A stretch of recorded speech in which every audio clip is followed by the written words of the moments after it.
I've only actually played well at the Women's Open like twice in my career. Once was at Turnberry, and then the second time was at Muirfield last year. I think last year I was super excited to go to a very historic venue, and the first time that the ladies had played the Women's Open, so there was a lot of hype about it, and for me to have played really well was like an added bonus. This week's golf course here at Walton Heath is very different.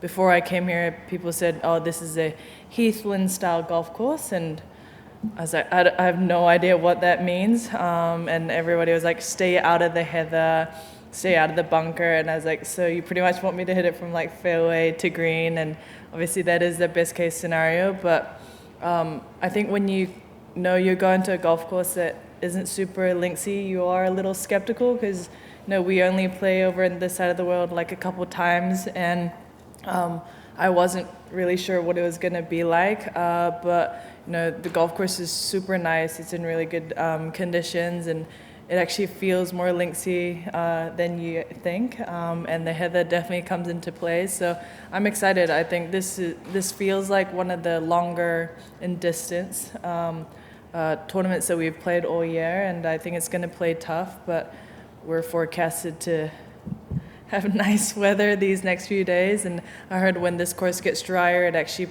gets more challenging. So I'm excited to see how the course changes over the next few days too. Great. We'll take some questions. Glenn? Hi, Lydia. If I can just ask you about sport in general for a second. Obviously, you've been at the forefront of women's sport for a few years now, and we've got the Women's World Cup going on at the moment. All eyes will be on here this week. How nice is it for you, and how do you assess kind of the development of women's sport and the coverage of women's sport over the last few years? Yeah, I think a lot of the times, especially if you aren't in golf or you don't really know much about sports, and you ask somebody on the street like, "Hey, like what athlete comes into your mind?" And I think probably some of the names are like Michael Jordan or Tiger Woods, and it's a lot of like male athletes. But now I think you could, go to someone and they could say, "Oh yeah, I know Charlie Hall," or, different soccer players. I saw one of the, I think she might be a goalkeeper. Like I saw one of the players last week doing a press conference, and how she has seen so much change in her sport of like her now becoming role models. And when she first got into soccer, there wasn't really somebody that she could idolize. So it just shows how much women's sport has grown, and for me to be a part of that is really exciting. And for us to see so many little kids that come out to watch us play in Ohio or here in England, and then want to be in our shoes in the future, it's really exciting. And I hope that more and more people come out and watch us play, because I play alongside the best female golfers week in, week out, and sometimes I feel like I'm a spectator because there's just so much talent here, and TV does not do the players justice. So I think that's such a big key for people to just come out and watch, and they'll never want to leave, and they'll be booking tickets for 2024 Women's Open. And I'm just super excited to see where this goes, and I think it's only going to grow. And I've become more of a women's sports fan myself as well. Obviously, I know you've been very busy and you've been preparing for this as well, but with the World Cup taking place in Australia and New Zealand, have you had a chance to watch any of it? Or I haven't watched, to be honest, but I have seen Instagram reels and clips going on. I was super excited when I did hear that a few of the games were being played in New Zealand, and I wish I was back home, watching it live. I've gone to one football, let's say football, because that's how we say it in New Zealand, how you say it here, football game before, and it's super exciting because there's the players are just moving, and it's very different to my sport. And even though we're all playing a sport and we're all athletes, so that was such a cool experience. So if I was not playing the Women's Open, maybe that's where I would be. But it's just New Zealand, I feel like we're a small country and it's very far to get to, but it's so cool to have the biggest female football championship to go there and be played there, and I'm sure a lot of the home fans are there supporting all the athletes. Question in the middle. Yeah, how have you been managing with the heather? If you haven't seen it before, have you been practicing judging the lie, that sort of thing? I think it's a hit or miss. Firstly, you obviously don't want to go in there, but if it does go in there, I've had some great lies where I know it's not just extending it out with like a wedge, and I've had some lies where the most you're going to get is like a sand order lob wedge, and you're just putting it back into position, and it's kind of like fescue in the sense that sometimes you're going to get lies that are like playable and you could potentially hit a hybrid out of there, but then you get some rougher bits. I think what is unique around here is that there's not only heather just off the fairways, but also some guarding some of the greenside bunkers as well. So yeah, it's just, I think you have to be smart, and at the end of the day, it's a major championship, and obviously someone could shoot a very low score, but it's the person that I think has really smart strategy is really important, and just knowing, okay, like this is my situation, like do I get a reward for trying to be aggressive? And I'm sure if it works out, it's great, but you just have to, I think, judge it by each scenario. But I'm trying to keep out of it as much as I can, just so that I do have to not deal with it as much. I was joking that if every player went in the heather, like in the similar spots, then maybe by Sunday there will be less of it because we would have already hacked out a lot. But yeah, it's that the heather is a crucial part of this golf course. So I think just being really smart is going to be key. Question from Matt here on the left. Hi, Lydia. You've won major championships before. It's been 7 years, but I know it's been a while now, but knowing that you can do it in a major championship, that must give you confidence to know that you can win this week.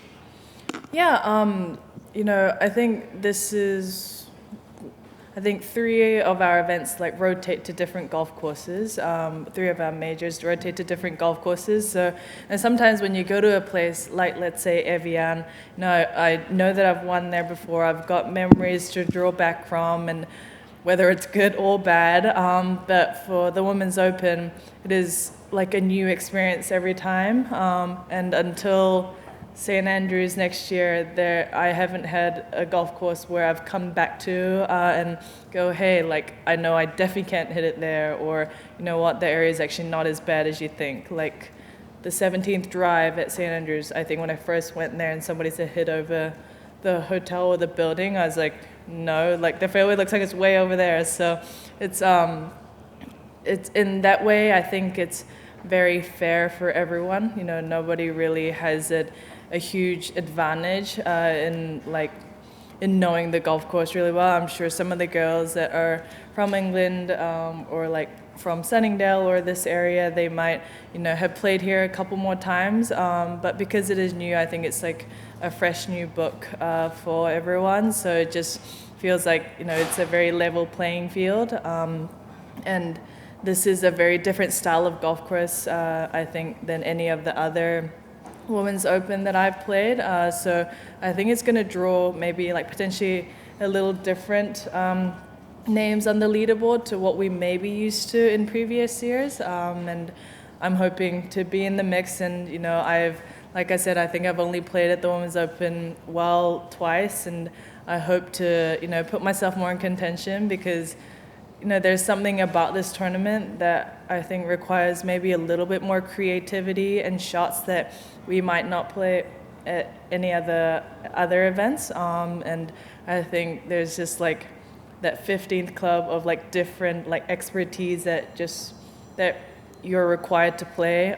You can even see by how impressive the playoff was between Ash and Ingi last year. So yeah, I think it's going to be a fun week, a tricky week, but I'm just trying to stay patient out there and, try to play the best golf I can and see. Louine. Okay. Hi, Lydia, for a start. Lydia, in New Zealand, they often put women's sports people on the front cover, don't they, of the newspapers? Now, if you were to list the top 5 women's sports in New Zealand at the moment, what would they be and how much has it changed over the last few years?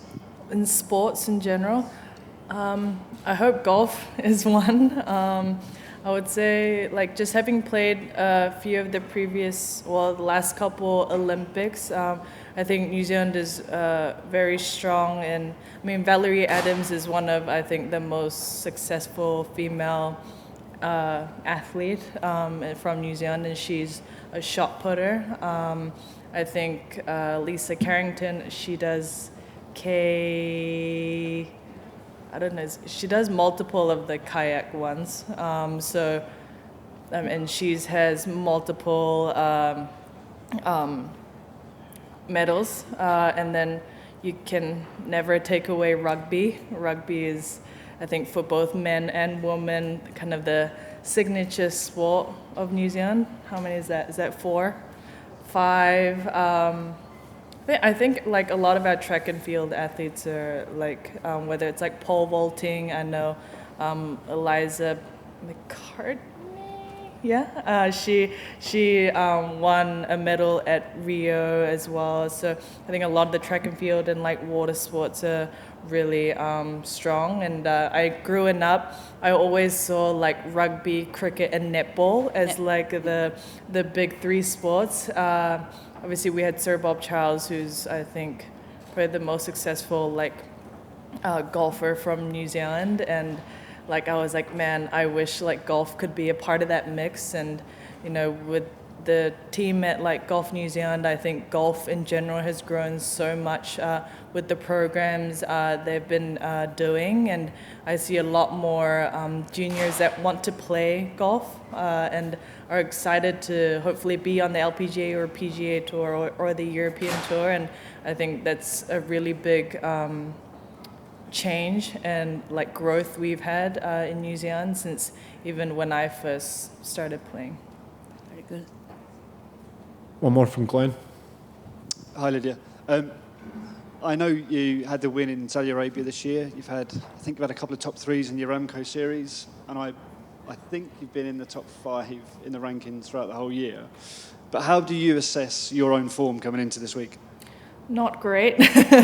Or to be honest, I wish I was playing a lot better golf and to have been more in contention at majors, because that's when you're trying to peak of every, throughout the season. Obviously, even if you play okay, but like peak at the majors, that's where I think you realize, okay, my game is still at a good place. If I said, I'm happy with how I've been playing, or, I still feel like I've been doing okay, I think that would be a lie.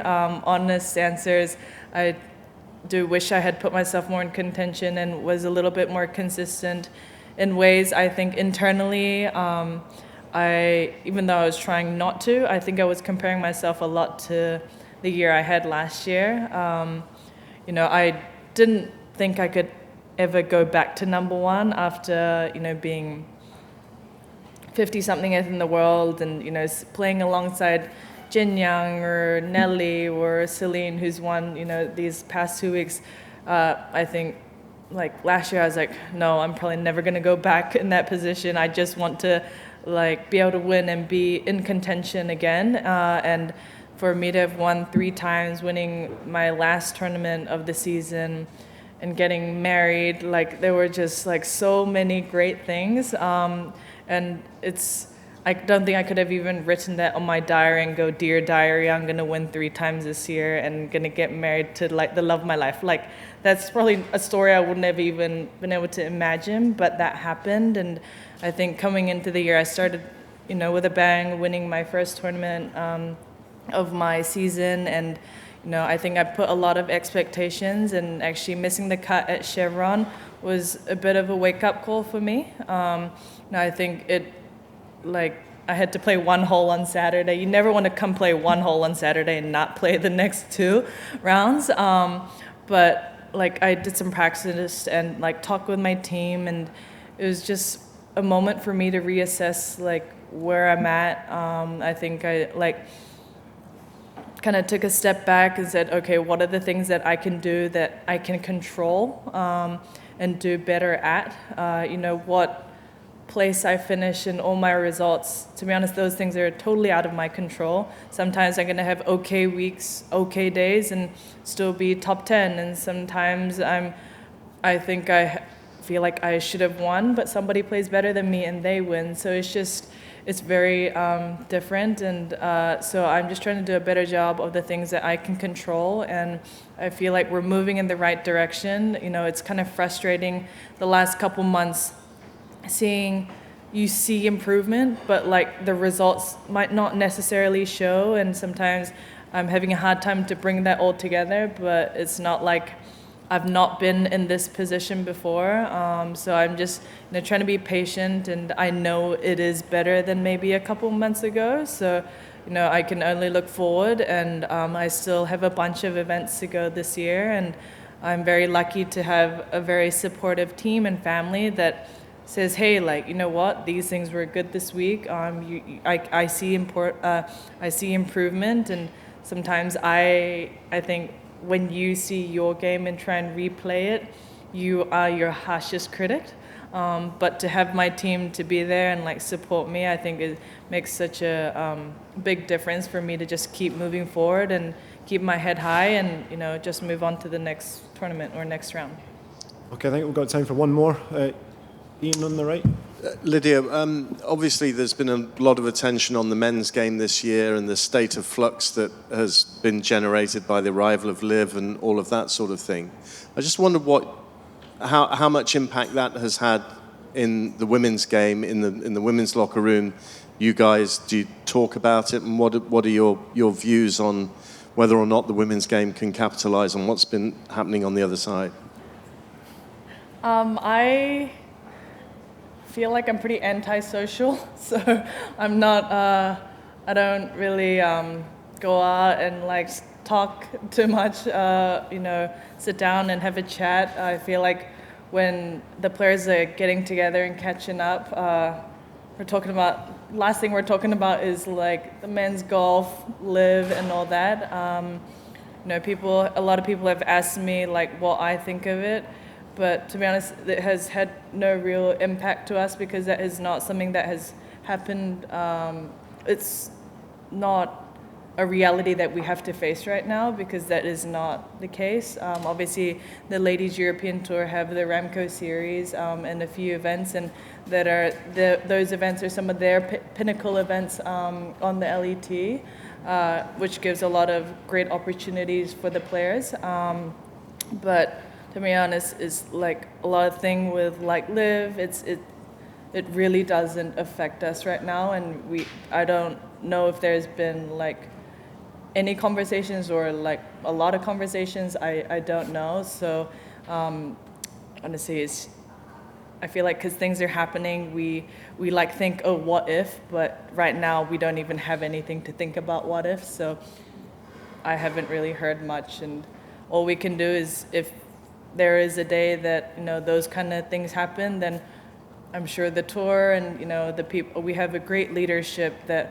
are going to do their best for the players and the membership, and I believe that. So I believe in the LPGA, so I'm excited to see where women's golf goes. We've had purse increases in a lot of our major championships and even other tournaments outside of that. So it's a growth, and we've seen a bunch of increase in little girls coming out and just spectators, and those are little things that I think we should be focusing on rather than things that aren't really here right now.